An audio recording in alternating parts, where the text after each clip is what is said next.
तो hello friends, welcome to my YouTube channel. तो आज हम लोग बात करने जा रहे हैं स्ट्रेट लाइन के बारे में। लेकिन स्ट्रेट लाइन को स्टार्ट करने से पहले थोड़ा सा हम लोग को बेसिक जो है वो कवर करना पड़ेगा। तो बेसिक कवर करने के लिए आप उस चैप्टर का नाम दे सकते हो कार्टेशियन कोऑर्डिनेट सिस्टम। यानी कि स्ट्रेट लाइन से पहले हमको, क्योंकि बेसिक को हमको स्ट्रॉन्ग रखते हुए आगे बढ़ना है, तो थोड़ा सा हमको जो है वो 10th लेवल का जो आपको कॉन्सेप्ट है उसको हमको थोड़ा सा आपको बताना पड़ेगा। तो चलिए थोड़ा हम लोग उसको स्टार्ट करते हैं स्ट्रेट लाइन के स्टार्ट करने से पहले, ठीक है। तो यहाँ पर सबसे पहले हम लोग बात करते हैं कार्टेशियन कोऑर्डिनेट सिस्टम। जैसे अगर आप देखिएगा इस चीज़ को, तो आप लोग इसको पहले भी जानते होंगे। इसको हम लोग क्या बोलते हैं? प्लेन बोलते हैं। क्या बोलते हैं? प्लेन बोलते हैं। प्लेन में हमेशा दो चीज़ होता है, एक एक्स एक्सिस और दूसरा वाई एक्सिस, ठीक है। और ये फर्स्ट क्वाड्रेंट होता है, ये सेकंड क्वाड्रेंट होता है, ये थर्ड और ये फोर्थ। इसमें ये साइन पॉजिटिव होता है, इसमें निगेटिव पॉजिटिव होता है, ये निगेटिव और निगेटिव होता है, और यहाँ पॉजिटिव और निगेटिव होता है। अच्छा, एक चीज़ और, ये एक्स एक्सिस का इक्वेशन क्या होता है? अगर आपसे कोई पूछ ले इक्वेशन ऑफ एक्स एक्सिस, तो आप क्या बोलोगे? y is equal to 0। X axis का आपका इक्वेशन क्या होता है? y is equal to 0। अगर आपसे कोई पूछ ले इक्वेशन ऑफ y एक्सिस, हालांकि ये सब आप लोग 10th में पढ़ चुके होंगे, लेकिन हम एक बार फिर से आपको रिवाइज करा देते हैं ताकि आपको बेसिक अच्छे से क्लियर हो जाए। और y एक्सिस का इक्वेशन क्या होता है? x इज इक्वल टू 0, ठीक है। तो ये बेसिक था बात। और एक चीज़ और, अगर ओरिजिन का अगर आप कोऑर्डिनेट जाने तो इसका कोऑर्डिनेट क्या होता है? 0,0। ये सारा चीज़ आप लोग बिल्कुल जानते होंगे, और नहीं भी जानते तो आप यहाँ से इसको देख के सीख सकते हैं। तो ये सारा आपका क्या था? क्वाड्रेंट था। अच्छा, ये चीज़ पॉजिटिव कहाँ से आया, निगेटिव? अगर किसी के मन में ऐसा सवाल हो तो हम लोग जानते हैं ये एक्स एक्सिस इस साइड हम पॉजिटिव लेते हैं, ये ऊपर वाला वाई जो है इसको भी पॉजिटिव लेते हैं, इसको निगेटिव लेते हैं और इसको निगेटिव रखते हैं। यहाँ प्लस और यहाँ भी प्लस है तो हम लोग ये प्लस और प्लस लिए, और यहाँ निगेटिव है यहाँ पॉजिटिव है, इसीलिए यहाँ निगेटिव पॉजिटिव आया। क्योंकि हमेशा x वाले को पहले प्रायोरिटी देते हैं, उसके बाद y वाले को, इसीलिए पहले x वाला माइनस लिखा है उसके बाद y वाला प्लस। यहाँ भी सेम वही, पहले x वाला निगेटिव लिखा है फिर y वाला। यहाँ भी पहले x वाला पॉजिटिव फिर y वाला निगेटिव। यहाँ तक तो किसी को कन्फ्यूजन नहीं होगा। अब हम लोग थोड़ा सा इसको आगे बढ़ते हैं। ये इक्वेशन आपको याद रखना है, ये बहुत काम का चीज़ है। अगर आपसे कोई पूछे एक्स एक्सिस का आपका इक्वेशन क्या होता है, तो y इज इक्वल टू 0, और वाई एक्सिस का इक्वेशन क्या होता है? एक्स एक्सिस का y इज इक्वल टू 0 और वाई एक्सिस का x इज इक्वल टू 0। अब यहाँ बात करते हैं इस प्लेन पर एक कोऑर्डिनेट है। अच्छा, एक चीज़ छोटा सा और, जैसे इस प्लेन पर कोई पॉइंट है P 2,3, ठीक है। इसको हम लोग बोलते हैं ऑर्डर्ड पेयर। क्या बोलते हैं? पूरे को हम लोग बोलते हैं ऑर्डर्ड पेयर, ठीक है। और ये वाला चीज़ जो है, ठीक है, इसको हम लोग बोलते हैं एब्सीसा। क्या बोलते हैं? एब्सीसा। हो सकता है स्पेलिंग मिस्टेक हो तो आप लोग वहाँ से ठीक कर सकते हो। और इसको हम लोग क्या बोलते हैं? ऑर्डिनेट। क्या बोलते हैं? ऑर्डिनेट। अगर बात करें हिंदी में तो इसको भुज बोलते हैं और इसको कोटि बोलते हैं, है ना। तो ध्यान रखिएगा, ये एब्सीसा है और ये ऑर्डिनेट है। ये x वाले को डिनोट करता है और ये y वाले को डिनोट करता है, ठीक है। ये सारा चीज़ तो आप लोग जानते भी होंगे, ठीक। लेकिन अब यहाँ पर हम लोग आते हैं। यहाँ पर आपको क्या है कि एक पॉइंट है P H, K, ठीक है। अब ये आपका प्लेन है, ठीक है। तो यहाँ आपको क्या बताना है? Distance of P from x axis, ठीक है। यानी कि इस पॉइंट का ये जो पॉइंट P है इसका x एक्सिस से आपको डिस्टेंस बताना है। यानी कि ये बात हो रहा है, बात क्या चल रहा है यहाँ पर, आपको इसका डिस्टेंस बताना है। तो ये डिस्टेंस क्या हो जाएगा? तो ये डिस्टेंस आपका हो जाएगा k, ये वाला डिस्टेंस, या k का मॉड। क्या हो जाएगा? k का मॉड। यानी कि ये डिस्टेंस आपका यहाँ से यहाँ तक क्या हो जाएगा? k का मॉड। तो ये आपका यहाँ पर आंसर हो गया, ठीक है। फिर distance of P from y axis, P point का y एक्सिस से कितना डिस्टेंस है? तो ध्यान रखिएगा, जब भी y एक्सिस से हम लोग डिस्टेंस का बात करेंगे तो ये इसका कौन सा कोऑर्डिनेट हो जाएगा? h वाला, ठीक है। ये आपका मॉड h। हम मॉड क्यों लगा रहे हैं ये अभी आपको बताएंगे, ठीक है। अच्छा, ये h, तो ये भी आपका क्या हो जाएगा? ये भी आपका क्या हो जाएगा मॉड एच, यहाँ से यहाँ तक भी सेम डिस्टेंस है और यहाँ से यहाँ तक भी आपका ये मॉड क्या हो जाएगा।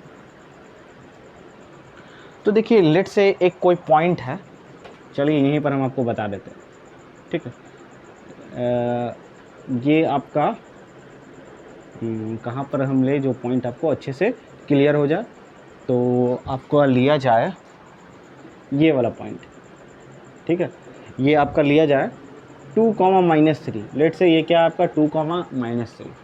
तो अगर हम आपसे पूछे कि इसका एक्स एक्सिस से कितना डिस्टेंस है, ठीक है, तो आप क्या बोलोगे, यानी कि ये वाला डिस्टेंस बात करोगे ना, एक्स एक्सिस से कितना डिस्टेंस है, तो कितना डिस्टेंस है हमेशा ध्यान रखिएगा। ये अगर एच के दिया होगा और एक्स एक्सिस से, तो हम लोग को इधर वाला पार्ट लेना है, यानी कि ये आपका क्या हो जाएगा -3, लेकिन हमको यहाँ क्या लगाना है मॉड, तो -3 को क्या बता देगा +3, यानी कि डिस्टेंस हम हमेशा ले रहे हैं, ठीक है। हमको यहाँ पर ओनली मैग्नीट्यूड का बात करना है, किसका मैग्नीट्यूड का, साइन का बात यहाँ पर नहीं करना। तो ये डिस्टेंस कभी नेगेटिव में भी नहीं हो सकता, इसीलिए हम इसको 3 का बात करेंगे। लेकिन अगर हम लोग ये वाला डिस्टेंस बोले तो ये तो ऑलरेडी पॉजिटिव है, ये आपका क्या हो जाएगा mod 2, यानी कि ये 2 हो जाएगा, ठीक है।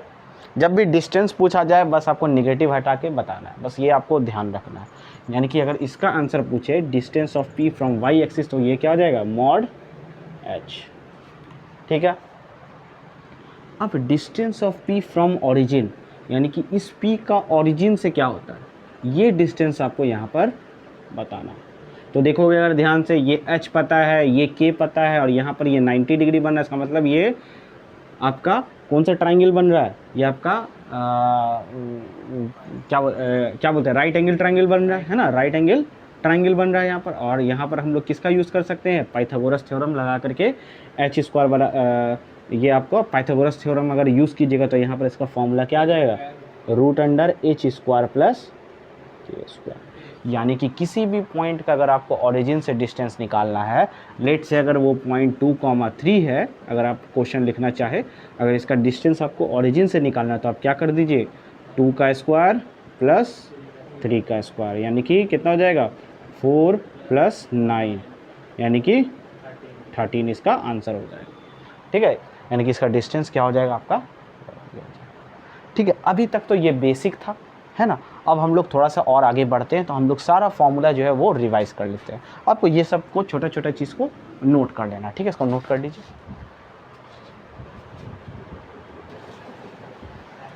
तो यहाँ पर नेक्स्ट हम लोग देखते हैं डिस्टेंस फार्मूला, ठीक है। डिस्टेंस फार्मूला हालांकि डायरेक्ट अगर आप देखो PQ बराबर आपका फॉर्मूला क्या होता है, √x2 - x1 का whole square plus y2 - y1 का होल स्क्वायर, ठीक है। अगर आप ध्यान दो ये कैसे आया, तो हालांकि ये जानना उतना इम्पॉर्टेंट नहीं है, लेकिन फिर भी आपको थोड़ा सा हम लोग यहाँ पर बता देते हैं, ठीक है। अगर आप ध्यान से देखो, अगर यहाँ से एक परपेंडिकुलर डाल दें, ठीक है, एक परपेंडिकुलर यहाँ से डाल दें, ठीक है, और एक परपेंडिकुलर यहाँ से इस पर डाल दें, और एक परपेंडिकुलर यहाँ से इस पर डाल दें। तो अगर आप ये डिस्टेंस देखोगे और इसको इससे मिला दो, ठीक है, ये ज़्यादा बेहतर रहेगा। अगर आप यहाँ से यहाँ तक का डिस्टेंस देखो, ये क्या हो जाएगा y2, है ना, ठीक है, और आपका यहाँ से यहाँ तक डिस्टेंस क्या हो जाएगा y1, ठीक है। ये पूरा डिस्टेंस y2 और ये डिस्टेंस y1, यानी कि ये भी आपका y1 है, यानी कि अगर तुम ये निकालोगे तो ये क्या आ जाएगा y2 - y1। सिर्फ हम इसका बात कर रहे हैं यहाँ से लेके यहाँ तक, ठीक है। और उसी तरह अगर तुम ये निकालो, ये क्या है x2 और ये क्या है x1, और अगर ये निकालोगे तो x2 माइनस, अगेन पाइथागोरस लगाओगे तो तुमको ये, क्योंकि ये राइट एंगल ट्राइंगल बन रहा है, पाइथागोरस लगाओगे तो सेम यही फॉर्मूला आ जाएगा। तो ये यहाँ से आया है, ठीक है। पाइथागोरस लगा करके अगर तुम PQ निकालोगे तो क्या आ जाएगा, सेम यही आ जाएगा, ठीक है। PQ² बराबर जो भी इसका नाम ले लो, R ले लो, अगर तुम करते हो, अगर तुमको देखना है तो तुम आसानी से √अंडर क्या हो जाएगा तुम्हारा PR² + QR², अगर करोगे तो ये आपका आ जाएगा। फिर नेक्स्ट हम लोग बात करते हैं मिड पॉइंट फार्मूला, ठीक है। हालांकि ये सब आप लोग देखे भी हो। अच्छा एक चीज़ और, आप x2 - x1 करो चाहे x1 - x2 करो, ठीक है, दोनों का वैल्यू क्या आता है, सेम ही आता है, ठीक है। तो दोनों फार्मूला क्या आपका सेम ही है, क्योंकि यहाँ पर स्क्वायर लगा हुआ है, ठीक है। अब जब भी करोगे तो निगेटिव क्या हो जाएगा, पॉजिटिव हो जाएगा, ठीक। तो ये दोनों का आपका क्या है, एक ही चीज़ है, दोनों फार्मूला। अब हम लोग बात करते हैं मिड पॉइंट फार्मूला, यानी कि एक पॉइंट ये है और दूसरा पॉइंट ये है, ये लेट से P x1 y1 है और Q x2 y2 है। तो अगर आपको इसका मिड पॉइंट निकालना हो, R का कोऑर्डिनेट निकालना हो, क्या निकालना हो, कोऑर्डिनेट ऑफ R, यानी कि ये मिड पॉइंट अगर आपको पता करना हो तो इसका फॉर्मूला क्या होता है, x1 plus x2 by 2 comma y1 plus y2 by 2, ये आपका फॉर्मूला होता है। ठीक है, इसी को हम लोग क्या बोलते हैं, मिड पॉइंट फार्मूला। इसका प्रूफ हम लोग नहीं देखेंगे, इसका भी कुछ सिमिलर इसी तरीके से है। तो हम लोग आगे बढ़ते हैं, नेक्स्ट बात करते हैं सेक्शन फार्मूला पर। अच्छा, सेक्शन फार्मूला में दो तरह का होता है, पहला इंटरनली, जब कोई पॉइंट इंटरनली काट रहा हो लाइन को, जैसे यहाँ पर, और दूसरा आपका क्या आता है, एक्सटर्नली या फिर एक्सटर्नल। जब इंटरनल काटता है तो उसका फॉर्मूला क्या होता है, यानी कि कोऑर्डिनेट ऑफ आर क्या हो जाएगा, ऑफ आर, यानी कि अगर आर का कोऑर्डिनेट निकालना हो तो, अच्छा ये m रेशियो n में काट रहा है, किस में काट रहा है, m रेशियो n में काट रहा है, तो इसका फॉर्मूला क्या आपका क्या हो जाता है, mx2 plus n x1 upon m plus n comma my2 plus n y1 upon m plus n। अब वो सिंपल से याद कर सकते हो, ये m x2 के साथ, n x1 के साथ, है ना, फिर आपका m प्लस n नीचे, फिर सेम m y2 के साथ, n y1 के साथ, है ना, इस तरीके से आप याद कर सकते हो। और जब कोई पॉइंट एक्सटर्नली काट रहा हो, मतलब ये पॉइंट आपका PQ है लेकिन ये इस लाइन को बाहर से काट रहा है एक्सटर्नली, ठीक है, जैसे मान लो ये मार्कर है, ठीक है, और ये समझ जाओ, ये कैप जो है इसको यहाँ पर डिवाइड कर रहा है, बाहर कैसे डिवाइड कर रहा है, तो बाहर आपको इसका और इसका रेशियो लेना पड़ेगा, है ना, ये आपको एक्सटर्नली डिवाइड कर रहा है इसको, यहाँ पर थोड़ा सा आपको समझना पड़ेगा, लॉजिकली सोचना पड़ेगा। तो इसके लिए आपको कोऑर्डिनेट ऑफ आर जो है उसका फॉर्मूला हो जाएगा क्या, और ये भी m रेशियो n में काट रहा है, तो m कैसा है, m जो है वो यहाँ से लेके यहाँ तक है, m ध्यान रखिएगा, ये m है, ठीक है, और आपका n जो है वो आपका क्या है, ये वाला। हमेशा अगर रेशियो का बात करें तो PR रेशियो RQ, यहाँ भी PR रेशियो RQ, सॉरी ये यहाँ पर हो जाएगा, ये n है, ठीक है, यानी कि हमेशा ये m रहता है और ये n रहता है, ठीक। तो अब ये इंटरनली काट रहा है, सॉरी एक्सटर्नली काट रहा है, तो इसका फॉर्मूला क्या हो जाएगा। अगर आपको उतना नहीं समझ में आ रहा है तो आप सीधे फॉर्मूला याद रखो, हालांकि ये कॉन्सेप्ट समझना बहुत इंपॉर्टेंट है, ठीक है, mx2 minus nx1 upon m minus n, और यहाँ पर my2 minus ny1 upon m minus n, ठीक है। कोई चीज़ को एक्सटर्नली काट रहा है, एक्सटर्नली वाला समझना बहुत ज़रूरी है। एक बार और अच्छे से समझ लेते हैं। जैसे ये मार्कर है और ये कैप है, आपको यहाँ से यहाँ तक का डिस्टेंस, ठीक है, वो नाप लेना है, लेट से वो 10 है, और यहाँ से कैप तक का डिस्टेंस वो मान लीजिए आपका 5 है, ठीक है, तो वो आपका रेशियो कितना हो जाएगा, 10:5, जो भी आप मान के चलिए, ठीक है। तो ये चीज़ आपको एक्सटर्नली डिवाइड कर रहा है, ये R बाहर से काट रहा है, हालांकि काटना चाहिए अंदर से, तब अच्छे से समझ में आता है, लेकिन ये आपको क्या बोल रहा है, ज़बरदस्ती बोला जा रहा है कि आप उसको बाहर से काटिए, एक्सटर्नली काटिए, ठीक है। तो आपको ये फार्मूला यहाँ पर आपको नोट कर लेना है, इंटरनली के लिए ये फार्मूला और एक्सटर्नली के लिए ये फार्मूला। ये बहुत बेसिक सा चीज़ है, आपको इसको ध्यान रखना है, ठीक है, इसको नोट कर लीजिए।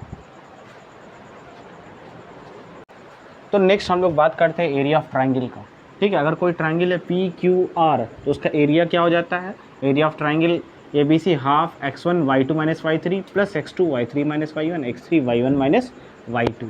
ये आपका मॉड में रहता है, क्योंकि एरिया किसी भी चीज़ का निगेटिव नहीं हो सकता है, ठीक है। ट्रायंगल का एरिया कभी निगेटिव नहीं हो सकता, इसीलिए हम लोग यहाँ पर मॉड लगाए, ये बात आपको ध्यान रखना है।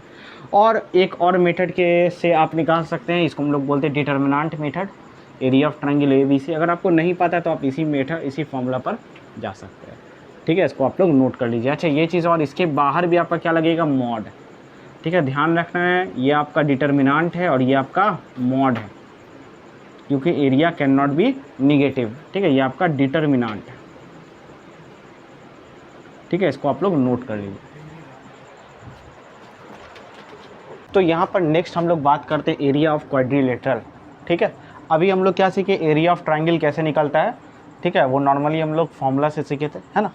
तो यहाँ पर अब एरिया ऑफ क्वाड्रिलेटरल है। तो सबसे पुराना तरीका जो हम लोग 10th में यूज़ करते थे, क्या करते थे कि यहाँ से एक डायगोनल खींच देते थे इसका, और इसका एरिया निकाल लेते थे, और इस वाले का एरिया, यानी कि ये ट्राइंगल है इसका एरिया निकाल लेते थे, और ये ट्राइंगल जो है इसका एरिया निकाल के दोनों को ऐड कर देते थे, ठीक है। अभी तक हम लोग 10th वाला मेथड जो है वो इसको आसानी से यूज़ कर लेते थे।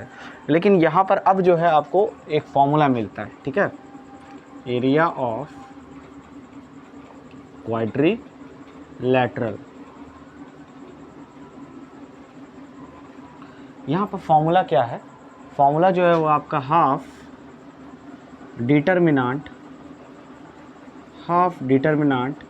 x1 माइनस x3 फिर y1 माइनस y3, ठीक है।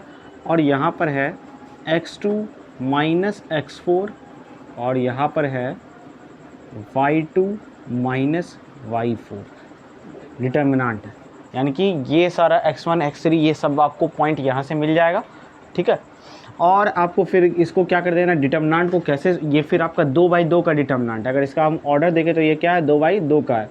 और आपको अगर 2/2 का डिटर्मिनेंट सॉल्व नहीं करने आता है तो इसको इससे गुना करेंगे जो भी आएगा, और इसको इससे गुना करेंगे, ठीक है, और दोनों को माइनस कर देते हैं, है ना। ये डिटर्मिनेंट को सॉल्व करने का तरीका। अगर आप अभी तक डिटर्मिनेंट नहीं पढ़े हैं तो मेरा डिटर्मिनेंट का एक प्लेलिस्ट बना हुआ है, वहाँ पर जा कर के डिटर्मिनेंट का आप 2/2 कैसे सॉल्व होता है, 3/3 कैसे सॉल्व होता है, वो सारा मेरा जो है वो आपको प्रोवाइड किया है। तो आप वहाँ से उसको ज़रूर से ज़रूर देख लीजिए। तो ये आपका एरिया ऑफ क्वाड्रिलेटरल है। या फिर बहुत लोग इसका एक और फॉर्मूला है जो यूज़ करते हैं, ठीक है। हालांकि ये याद करना बहुत सिंपल है, हम आपको यही प्रीफर करते हैं, ठीक है, कि इसी को याद कीजिए, ये बहुत इजी है। और जो भी वैल्यू आए इसको इससे गुना कर देना है, इसको इससे गुना कर देना है, ठीक है। जो आए दोनों को माइनस कर देना है ना। ये इससे मल्टीप्लाई हो जाएगा और ये इससे मल्टीप्लाई हो जाएगा, ठीक है। उसके बाद क्या कर देंगे, दोनों को घटा देंगे। लेकिन एक और भी फॉर्मूला है जो बहुत फेमस है, क्वाड्रिलेटरल। वो आपका फॉर्मूला क्या है, वो जो है आपका फॉर्मूला है 1/2। ये डिटर्मिनेंट कुछ इस तरीके का रहेगा, ठीक है। यहाँ पर आपका x1 लिखा आएगा, यहाँ पर y1 लिखा आएगा, यहाँ x2 लिखा आएगा, यहाँ पर y2, x3 y3, x4 y4, ठीक है। फिर उसके बाद अगेन x1 और y1। अब आपको सेम क्या करना है, इसको इससे मल्टीप्लाई करना है और इसको इससे मल्टीप्लाई कर देना है, दोनों को माइनस। फिर सेम यहाँ इसको इससे मल्टीप्लाई, इसको इससे मल्टीप्लाई, फिर दोनों को माइनस कर देना है, ठीक है। जैसे डिटर्मिनेंट को सॉल्व करते हैं वैसे ही। फिर इसको इससे मल्टीप्लाई कर देना है, इसको इससे मल्टीप्लाई करके दोनों को माइनस में कर देना है, ठीक है। और इसको इससे मल्टीप्लाई और इसको इससे मल्टीप्लाई करके दोनों को माइनस में कर देना, ठीक है। तो ये भी फॉर्मूला बहुत फेमस में है, तो आप इसको भी यूज़ कर सकते हैं, ठीक है। यहाँ पर आपका 3 मेथड है। पहला तो ये वाला जो हम लोग 10th में यूज़ कर सकते थे, फिर दूसरा ये वाला फॉर्मूला। ये वाला फॉर्मूला बहुत इजी है, आप इसको भी यूज़ कर सकते हैं। फिर तीसरा जो है आप एरिया ऑफ क्वाड्रिलेटरल जो है आप ऐसे भी निकाल सकते हैं। अच्छा एक चीज़ और, एरिया ऑफ ट्राइंगल आपका एक और फॉर्मूला है। अभी हम लोग पढ़े थे ना area of triangle. Area of triangle का एक और फॉर्मूला कौन सा है, वो आप इस तरीके का 1/2 x1 y1 x2 y2 x3 y3 फिर अगेन x1 y1। फिर इसको क्या करना है, इसको इससे आपको मल्टीप्लाई कर देना है और इसको इससे मल्टीप्लाई कर देना है। सेम यहाँ यहाँ फिर आपका यहाँ पर, फिर यहाँ पर। ध्यान दीजिएगा ये वाला जो एरो है, ठीक है, ये वाला एरो प्लस साइन को रिप्रेजेंट करता है, और ये वाला जो एरो है ये आपको इस तरीके से जो एरो दिख रहा है, ये आपका ये वाला एरो निगेटिव साइन को रिप्रेजेंट कर रहा है और ये पॉजिटिव। मतलब अगर ध्यान दीजिए, अगर आप इसको सॉल्व कीजिएगा तो x1 यहाँ तो हालांकि नंबर रहेगा, तो x1 इंटू y2 मल्टीप्लाई होगा 2 नंबर अगर रहेगा तो, ठीक है। और इसको इसे मल्टीप्लाई कर दिए, ठीक है। अब इसका बारी आया तो देखो ये ऑलरेडी प्लस है क्योंकि ये वाला एरो था, ये प्लस है, ठीक है। अब इसको इससे मल्टीप्लाई करेंगे तो ये क्या हो जाएगा, y1 into y2, sorry y1 into x2, लेकिन क्योंकि ये वाला एरो का हमको कौन सा साइन यूज़ करना है, माइनस का, तो यहाँ पर क्या हो जाएगा, माइनस हो जाएगा, ठीक है। इसी तरीके से हमको सॉल्व करना, फिर इसको इससे करेंगे तो यहाँ पर क्या हो जाएगा, प्लस, ठीक है। सेम यही चीज़ है, इसी तरीके से आपको करते जाना है, ठीक है। प्लस माइनस, फिर सबको लास्ट में ऐड करते जाना है, सबको क्या कर देना है, यहाँ पर फिर प्लस आएगा, देखो एक बार हम करके बता देते हैं, क्या हो जाएगा, x2 इंटू y3, ठीक है। और यहाँ पर माइनस आएगा क्योंकि ये वाला एरो यूज़ कर रहा है, y2 इंटू x3, ठीक है। फिर उसके बाद अभी हम लोग एक क्वेश्चन भी लेकर के देखेंगे इस मेथड से, ठीक है। इसमें ये मेथड तो बहुत सिंपल है, ठीक है। तो हालांकि ये आपको बहुत जगह यूज़ भी होता है, हम लोग दोनों मेथड से क्वेश्चन करके देख लेंगे ताकि हमको क्लियर हो जाए, ठीक है। इसको भी इसी तरीके सॉल्व करेंगे और इसको भी इसी तरीके से सॉल्व करेंगे, समझ गए ना। ये एरो पॉजिटिव को डिनोट कर रहा है और ये एरो निगेटिव को, ये ऐसे ऐसे आएगा और बीच में आपको सबको क्या करते जाना है, सम करते जाना, सबका ऐड करते जाना, ठीक है। अभी हम लोग इस पर एक क्वेश्चन देखते हैं, उसके बाद आपको अच्छे से क्लियर होगा, इसको नोट कर लीजिए। तो यहाँ पर क्वेश्चन नंबर 1 हम लोग देखते हैं, क्या बोल रहा है, find the area of triangle whose vertices are this, ठीक है। तो हम लोग अभी जो फॉर्मूला पढ़े थे उसी फॉर्मूला से देखते हैं। फॉर्मूला क्या था, 1/2 determinant x1 y1 x2 y2 x3 y3 और x1 y1, है ना। तो 1/2 ये एरिया ऑफ ट्राइंगल है, ठीक है, एरिया ऑफ ट्राइंगल। तो यहाँ पर अगर ध्यान दीजिएगा, x1 y1 क्या है, 1 3, x2 y2 क्या है, 2 4 5 6 और अगेन 1 3, है ना, x1 y1। अब देखिए इसको सॉल्व कैसे करते हैं, अभी हम आपको बताएं कि ये वाला एरो क्या हो जाएगा, अब यहाँ पर सिंपल ब्रैकेट दे दीजिए, ठीक है। 1 इंटू 4 नहीं आ रहा है स्टार्टिंग में, आसानी से लिखिए 1 इंटू 4, ठीक है। नहीं तो चलिए गुना ही कर देते हैं, 4 एकम 4। अब क्योंकि ये एरो का काम हो गया, अब इस एरो को हम लोग यूज़ करेंगे, तो 3 दूनी 6, ठीक है। और इस एरो का जब भी यूज़ करेंगे तो माइनस यूज़ करेंगे, ठीक है। चलिए इसका काम हो गया, अब यहाँ पर ब्रैकेट देके प्लस लगाएंगे, हर बार जोड़ना है। फिर इसको इससे 2 छके 12 और ये तो ऑलरेडी पॉजिटिव है क्योंकि ये वाला एरो यूज़ किए। फिर अब ये वाला एरो यूज़ करेंगे तो निगेटिव, 4 पंचे 20, ठीक है। फिर अगेन यहाँ पर इसको यूज़ करेंगे, 5 तिया 15 और 6 कब 6, अगेन 5 तिया 15 माइनस 6,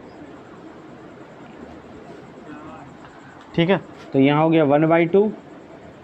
अब यहाँ क्या हो जाएगा, -2 प्लस आपका 12 में से 20 गया तो कितना हो जाएगा जी, तो यहाँ पर आपका हो जाएगा ये -8, है ना। और यहाँ 15 में से 6 जाएगा तो कितना हो जाएगा, आपका 9 हो जाएगा।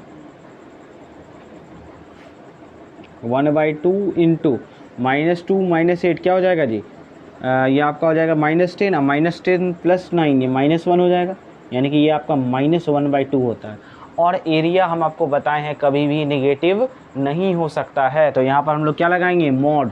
और आपको हम पहले भी लगाए, चाहे तो आप इस फॉर्मूला में मॉड लगा सकते हैं या फिर आप लास्ट में मॉड लगा दीजिए, और ये निगेटिव क्या कर देता है, निगेटिव को पॉजिटिव में बदल देता है, ठीक है। आप यहीं पर भी मॉड लगा सकते हैं, ठीक है, जैसे हम यहाँ पर लगाएं। तो ये आपका आंसर 1/2 स्क्वायर यूनिट आ गया, ठीक है। तो इस मेथड से हम लोग सीख लिए यहाँ पर। हाँ, कोई भी मेथड्स आप यूज़ कीजिए, आंसर जो है वो आपका सेम ही आएगा। तो क्या बोलते हैं, सिंपल सा क्वेश्चन, सिंपल सा चीज़ है, ठीक है। तो आप इसको यूज़ कीजिए, ज़्यादा बेहतर रहेगा।